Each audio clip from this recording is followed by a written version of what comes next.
नमस्कार किसान भाइयों। मैं मोहित कुमार सुमन आज आप लोगों को फिर से गेहूं की खेती से अवगत कराने के लिए आया हुआ हूं। किसान भाइयों, जैसा कि आप लोग ये गेहूं का प्लॉट देख रहे हो, ये गेहूं का प्लॉट शुरुआती दौर में काफ़ी कंडीशन क्रिटिकल थी इसकी। ये धान की जगह में बुआई की हुई गेहूं की फसल है। जो किसान ने गेहूं की फसल धान की कटाई के बाद में इसको तैयार करके बुआई की है। तो आप लोगों को बताना चाहूँगा किसान भाइयों, इस गेहूं की प्लॉट को हमने काफ़ी अच्छे तरीके से प्रॉपर इसको तैयार किया। इसके अंदर हमने शुरुआती दौर में बुआई के समय पे इसमें माइक्रोराइजा का प्रयोग करवाया था। देन उसके बाद में इसमें बुआई करी तो उस समय पे हमने इसका बीज उपचार भी करवाया था। आज आप लोग देख सकते हो, ये जो गेहूं का प्लॉट है, ये काफ़ी अच्छा इसका रिस्पॉन्स हमें देखने को मिल रहा है। इसके अभी गवोट अवस्था बिल्कुल नज़दीक है, ये गवोट अवस्था में चल रहा है। तो सभी किसान भाइयों को निवेदन करना चाहूँगा, जैसे आप लोगों ने भी गेहूं की खेती लगा रखी होगी और उसमें क्या सिचुएशन है, क्या परिस्थिति है, वो आपको पता हो। बाकी इसके साथ साथ मैं आप लोगों को बताना चाहूँगा, जो अभी फफूंद जनित समस्या से किसान की फसल जूझ रही है, उसका नियंत्रण करना बेहद ज़रूरी है। उससे किसान का भी नुकसान है और फसल का भी। किसान का नुकसान, उसका उत्पादन कम रहेगा और फसल का नुकसान, फसल सुव्यवस्थित चल नहीं पाएगी। तो इस चीज़ को नियंत्रण करना बेहद ज़रूरी है।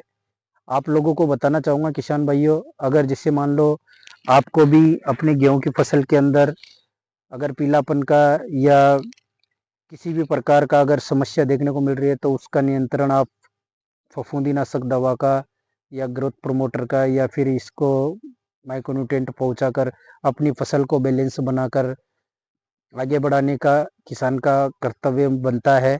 तो आप लोगों को बताना चाहूँगा, अगर आप लोग जैसे मान लो अभी कई जगह मैंने विजिट किया और वहाँ देखा कि किसान अभी जो खरपतवार नाशक दवा प्रयोग कर रहे हैं, तो उसमें भी कई जगह के किसान मित्र जो है वो स्प्रे कर रहे हैं। उसके साथ साथ में उसके बाद में भी उसमें पीलापन देखने को मिल रहा है। वो स्प्रे हर्बिसाइड का कर रहे हैं, फिर भी उसके अंदर पीलापन देखने को मिल रहा है। तो आप लोगों को बताना चाहूँगा किसान भाइयों, आप हर्बिसाइड का स्प्रे करने के 10 से 12 दिन बाद या 15 दिन बाद एक बार रिपीट में गबोट अवस्था में अपनी गेहूं की फसल के अंदर स्प्रे निकालें। उसमें या तो आप एनपीके 19-19-19 का या फिर एनपीके 12-61 का या फिर एनपीके गबोट अवस्था में 0-52-34 का भी आप प्रयोग ले सकते हो। उसके साथ में आप जो पीलापन की समस्या है उसका निजात अपनी फसल को देने के लिए आप उसके साथ में फफूंदीनाशक दवा का भी प्रयोग करें। उसमें आप या तो टेबुकोनाजोल प्लस सल्फर का प्रयोग ले, या फिर आप थाइमोथाक्साम जो आता है उसका कीटनाशक के साथ में भी उसको भी प्रयोग में ले ऐड करें उसके साथ में। ताकि इस बार क्या है कि ज़मीन में अधिक नमी की वजह से माहो का एफिड का भी अटैक गेहूं की फसल के अंदर कई जगह अधिक मात्रा में बढ़ता हुआ देखने को मिला है। मैंने अपने यूट्यूब चैनल पर और भी अन्य वीडियो गेहूं की संबंधित अपडेट में डाले हुए हैं। वहाँ पे भी आप लोगों को गेहूं के अंदर पीलापन की जो समस्या है उसका समाधान वहाँ भी आपको देखने को मिल जाएगा। अभी जो ये मेजर जो अभी समस्या जो किसानों के सामने आ रही है, तो उसका नियंत्रण करना बेहद ज़रूरी है।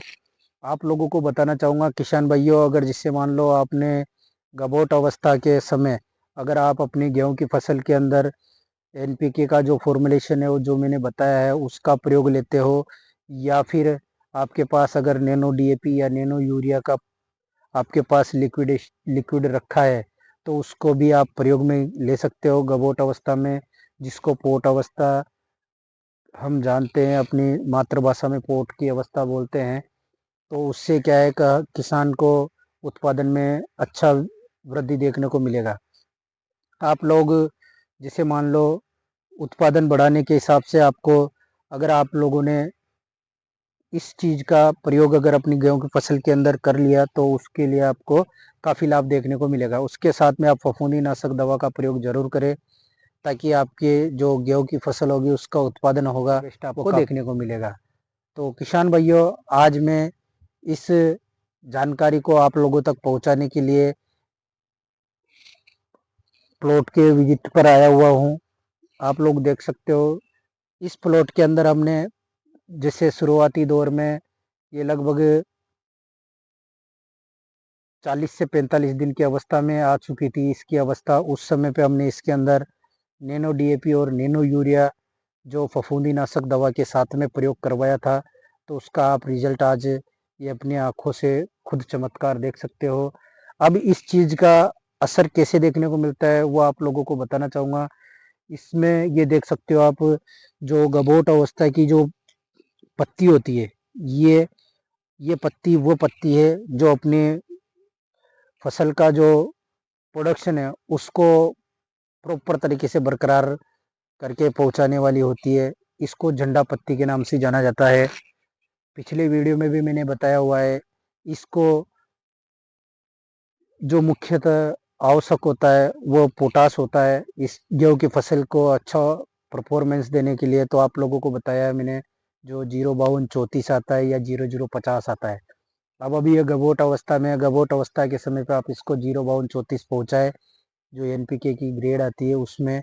और बाकी अगर जैसे मान लो आपको बाली की अवस्था पे अगर आप स्प्रे निकाल रहे हो अच्छी गुणवत्ता के लिए, तो उस समय आप 0050 का या फिर पोटेशियम मूमेट का आप प्रयोग ले सकते हो। तो इस प्रकार अपनी गेहूं की फसल के अंदर बम्पर उत्पादन ले सकते हो। किसान भाइयों, इस बार मौसम का मैं हर बार आपको हर वीडियो में जिक्र करता हूँ, क्योंकि क्या है का मौसम के अंदर अधिक आर्द्रता की वजह से फसलों में कई जगह कई प्रकार की समस्याएं देखने को मिल रही है, जिसमें खास तौर से धान के जो प्लॉट थे जिनमें धान की फसल की किसान भाइयों ने, उस जगह पे ज़्यादा पीलापन और पौधे की जो ग्रोथ थी वो काफ़ी डाउन देखने को मिल रही है। तो उस चीज़ को भी मद्देनजर रखते हुए आप अपनी गेहूं की फसल को सुव्यवस्थित बनाए रखें। अगर आप स्प्रे डाल रहे हो तो उस चीज़ का ज़रूर से ज़रूर ध्यान रखें। उसके साथ में आप सिलिकॉन बेस्ड चिप को मिलाना ना भूलें। तो धन्यवाद किसान भाइयों, आप इस प्रकार से अपने गेहूं की फसल का उत्पादन बढ़ा सकते हो। मैं मोहित कुमार सुमन आज आप लोगों को इस जानकारी तक आप लोगों तक पहुंचाने के लिए आया हुआ हूँ। मेरा मोबाइल नंबर है 9784527713। धन्यवाद साहब।